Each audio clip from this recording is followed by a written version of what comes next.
जादुई थाली। एक गांव में शिव नाम का लड़का रहता था।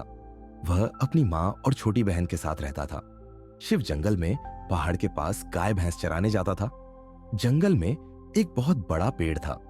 शिव उस पेड़ के नीचे बैठकर गाना गाता और गाय भैंस पर नजर रखता। वह वहां के पक्षियों से दोस्ती कर चुका था। शाम को वह गांव लौटता और गाय भैंस को उनके मालिकों को सौंप देता। गाय भैंस चराने के बदले उसे कुछ पैसे मिलते थे। वह उन्हीं पैसों से घर का खर्च चलाता था।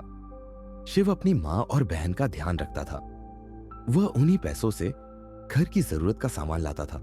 उसकी छोटी बहन कभी कभी अच्छे खाने की इच्छा करती थी। वह सादा खाना खा खा कर ऊब चुकी थी। शिव उसकी बात समझता था, लेकिन वह बेबस था। उसे अपनी बहन की पढ़ाई के लिए पैसे बचाने होते थे। अगले दिन सुबह शिव जंगल गया।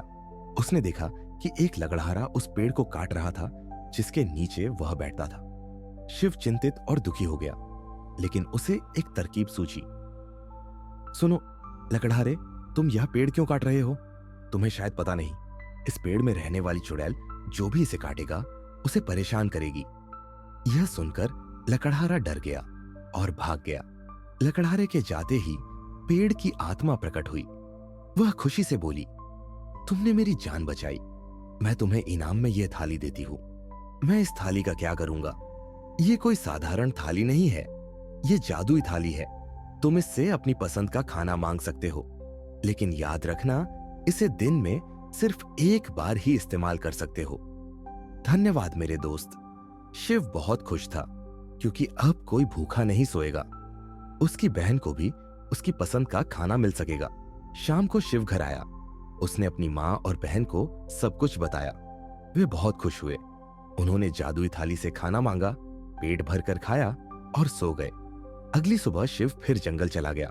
शाम को जब वह घर लौटा तो उसने देखा कि सारे बर्तन खाली पड़े हैं। उसके लिए बस सूखी रोटी और अचार रखा गया था, जो वह रोज खाता था। शिव को बहुत दुख हुआ और गुस्सा भी आया। उसने कुछ नहीं खाया और सो गया। अगले दिन सुबह वह जादुई थाली अपने साथ ले गया। जब उसकी माँ और बहन को भूख लगी तो उन्होंने थाली ढूंढी, पर वह कहीं नहीं मिली। वे उदास हो गए। उन्हें लगा कि अब न थाली मिलेगी और न खाना। वे भूखे ही सो गए। शाम को जब शिव घर लौटा तो उसने अपनी जेब से थाली निकाली। उसने अपनी पसंद का खाना मंगवाया। उसकी माँ और बहन बहुत दुखी थी। उसकी बहन रोते हुए बोली, भैया तुम स्वार्थी हो गए हो, तुम पहले ऐसे नहीं थे। शिव को यह सुनकर दुख हुआ। उसने अपनी गलती मानी, लेकिन उसने अपनी बात भी रखी। तुमने थाली से खाना मंगवाया, लेकिन मेरे लिए कुछ नहीं छोड़ा। मैं थका हुआ था और भूखा ही सो गया। मुझे दुख हुआ और गुस्सा भी आया।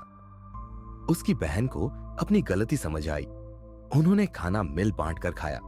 ये कहानी हमें एक सीख देती है।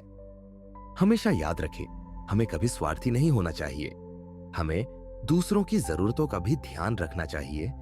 दोस्तों, इस प्रकार की इंस्पिरेशनल कहानियों के लिए हमारे चैनल को सब्सक्राइब करें, अपने दोस्तों के साथ शेयर करें और फिर मिलते हैं किसी सुंदर और रोचक कहानी के साथ। तब तक के लिए खुश रहे, स्वस्थ रहे।